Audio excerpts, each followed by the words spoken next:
সংরক্ষিত নারী আসনের তফসিল ঘোষণা করেছে নির্বাচন কমিশন। ইসি সচিব আখতার আহমেদ জানিয়েছেন, মনোনয়ন দাখিলের শেষ তারিখ ২১ এপ্রিল। মনোনয়নপত্র বাছাই হবে ২২ ও ২৩ এপ্রিল। বাছাই নিয়ে আপিল করা যাবে ২৬ এপ্রিল।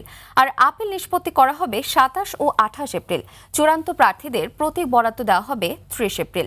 ভোট গ্রহণ অনুষ্ঠিত হবে আগামী ১২ মে। এদিকে রাজনৈতিক দলগুলোর আসন বণ্টনেও এসেছে চিত্র। বিএনপি জোট পাচ্ছে ৩৬টি আসন, জামায়াত জোট ১৩টি। এছাড়া স্বতন্ত্র হিসেবে থাকছে ৬ জন। একটি আসন ইসলামী আন্দোলন এবং রুমিন ফারহানা এককভাবে নির্বাচনে অংশ নেবেন। সব মিলিয়ে সংরক্ষিত নারী আসনের মোট সংখ্যা ৫০টি। নির্বাচন কমিশন বলছে, নির্ধারিত সময়সূচি অনুযায়ী নির্বাচন সম্পন্নে প্রয়োজনীয় প্রস্তুতি নেওয়া হচ্ছে।